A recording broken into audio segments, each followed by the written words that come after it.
What's going on, everybody? Liam O'Reilly, Vermont economic realtor with Jerry Riley Real Estate. I hope you're doing well. NAR and other large real estate companies were found guilty of a conspiracy to inflate real estate commissions. Now, there's a lot to unpack in just that statement alone, but essentially last week, a jury in Missouri ruled in favor of the plaintiffs that the real estate industry had conspired to keep commissions high, and in return, they awarded a $1.8 billion settlement or payout to be paid to the plaintiffs of the case, who are home sellers, from my understanding, in a certain area of the country between, I believe, 2015 and 2021, something along those lines. Now, there's a lot to unpack with this statement, but we're going to be talking about exactly what this means, how the realtors and the National Association of Realtors, what the conspiracy was, and how this is even deemed as a conspiracy. Because, in my opinion, that's the hardest part that I had trouble understanding. Because in with the current system that we have right now, you don't have to use a realtor at all.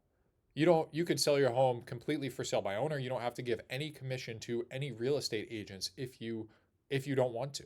That's completely, home sellers are free to do that. Nobody's forcing them to pay a 5 or 6% commission. And then in addition to that, there are real estate agencies out there who offer commissions that are less than 5 and 6%. And even, most firms out there are flexible with their commissions. There usually is negotiation that happens when realtors list a home, and every commission at every home that's listed is negotiable under the current standards that we have. So, you know, sellers are free to go to a discount brokerage who will list their home for maybe a $3,500 commission as opposed to a 5 or 6% commission. I've seen listings in an MLS that offer only $1 to buyer's agents. And of course, NAR, in the turmoil of all this, recently changed the rules where you don't even have to offer a dollar now to a buyer's agent. You can offer $0. So, you know, the the it's really the seller's choice at the end of the day, how they want to sell their home and what commission they want to offer. So the conspiracy aspect of it, the fact that this was deemed a conspiracy, was something that was really confusing to me, because the sellers aren't forced to pay a 5 or 6% commission with the current system that we have.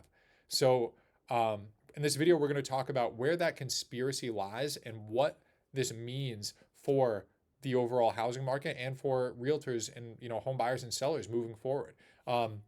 Before we get started, leave a comment. I would love to know what you guys think about this issue. I'm sure you've seen it in the news, especially people who have watched my channel for a while now.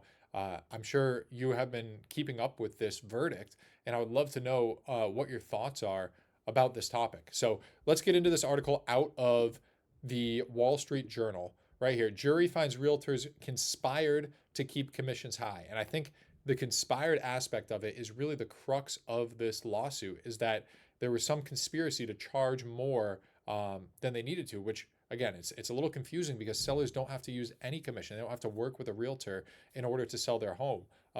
But they often choose to work with realtors. And I think the crux of this conspiracy argument comes down to this statement right here. So this is by somebody named Stephen Brobeck, senior fellow at the Consumer Federation of America.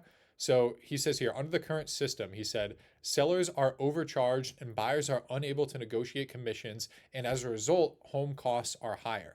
So, again, that, I guess that's his argument, but something that I will agree with, to at least to some extent, is that buyers are unable to negotiate commissions, which is true and untrue with the current system that we have. If you've ever bought a home before and you've done it through a home that was listed on MLS, the odds are that you didn't have to even think about what commission your realtor was getting paid if you chose to use a realtor for this transaction. Most of the time, it's baked into the listing price of a home.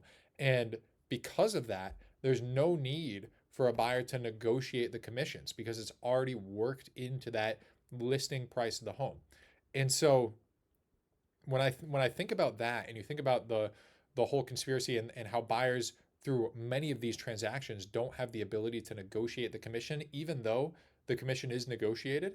It's negotiated between the seller and the listing agent before even bringing that home to MLS. So, in my opinion, this whole lawsuit lies on that buyer's agent commission, and people have been talking about in the news and have been talking about on social media and in podcasts that the verdict of this lawsuit has the ability to impact that buyer agent commission, um, which I think is going to make things very interesting moving forward. Because although although commissions are commonly offered in listings in MLS, um, you know, there I'm not sure if we got rid of that, the whole system would drastically change, you know, unless buyer's agents went away entirely or for the most part. Um, the reason I say that is because when there's a listing that doesn't offer a buyer's agent commission, right? Like if there's a discount brokerage that's only offering $1 to a buyer's agent or is offering $3,500 to a buyer's agent as opposed to a 2.5% fee or 3% fee as a split of that 5 or 6% commission. What we do, or what I do a lot of times as a buyer's agent, is for the convenience of the transaction, for the convenience of my buyer, we oftentimes choose to write an offer with that fee included in the offer for the convenience of the transaction. And same thing with for sale by owners. Sometimes if there's a for sale by owner that's not offering a buyer's fee, for the convenience of the transaction, sometimes we write that commission into the offer. So what I could see happening is if sellers are no longer allowed to entice buyers agents to advertise their home by offering them a commission, because in my opinion that's what I see the commission split as being, is it's sellers are trying to attract buyers agents to show their properties, to prioritize their properties, to um, help them get their home sold, which of course the buyer's agent is representing the seller. But if you are enticed through a commission to get a home sold, I think more buyers agents um,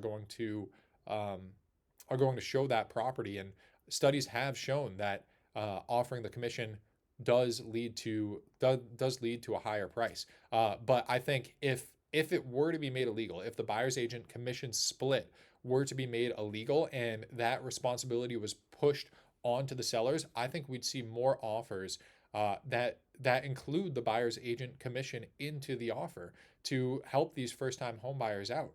Because a lot of first-time home buyers, between paying for the inspection, the appraisal, their attorney's fees or title work, loan origination costs, there's a ton of out-of-pocket costs that come with purchasing a home. I mean, even property transfer tax is paid for by the purchaser in the state of Vermont.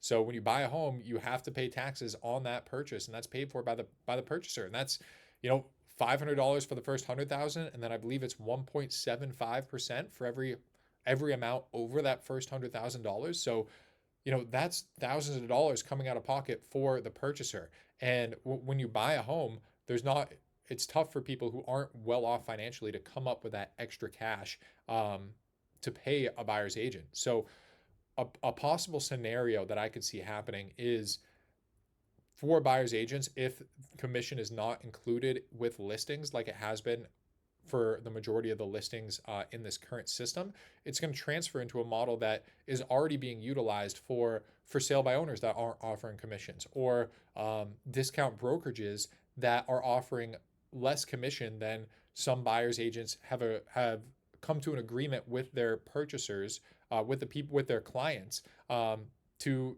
collect for their services. Is they're still going to work that into the offer, into the transaction, and in that case it would become negotiable. Then that buyer's agent's fee is a part of the negotiation, one between the buyer and the listing agent, or no, the buyer and their buyer's agent, but also between the seller and the listing agent. That whole buyer's agent commission becomes a whole another step in this home buying process, which I think would make it more negotiable. And I think we could see that happen moving into the future. But before I end this video, I wanted to go over the Vermont real estate form, the form that we use when we sign buyers' clients and represent buyers in their home search. And that is this right here. It's the so this is the mandatory consumer disclosure required by the state of Vermont. Um, in Vermont, you're not represented until you sign paperwork. We're an agency state, so you have to, if you're not signed, if you haven't signed an agreement in the state of Vermont on the listing side or the buying side, then you're not represented. So when you sign paperwork, we have this exclusive right to represent a buyer agreement. This is the agreement that you have to sign as a purchaser in order to be represented by an agent in your transaction. So at the end of our agreement here, we have commissions that we write into the agreement, and this is all part of the negotiation that comes with signing a buyer onto a buyer broker agreement, into representing this buyer as my client.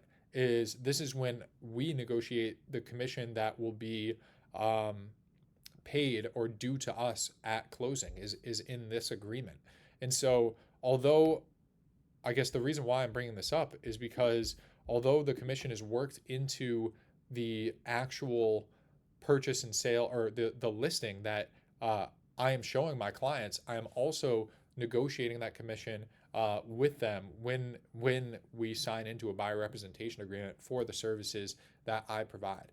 So there's a lot going on with this whole conspiracy, with this whole lawsuit. I hope this video was helpful for you. Again, I think the real crux, the real conspiracy that they're arguing is that right now, with the current system, if you offer a buyer's agent commission up front, then the buyer and the buyer's agent aren't negotiating their own commission for that transaction, which I would agree with. For a lot of those homes with the 5 or 6% commission, you're not really negotiating the commission in that transaction. But for other properties, for the discount properties, for sale by owner properties, the commission is a big topic of discussion and is something that is negotiated oftentimes through this buyer representation agreement, which is signed up front. So anyway, leave me a comment. Let me know what you think. Let me know if you have any questions. If you're looking to buy or sell a home here in Vermont, reach out to me directly. I'd be happy to help you. If you're looking in another part of the country, reach out to me as well. I'll find you a great agent who will work hard for you.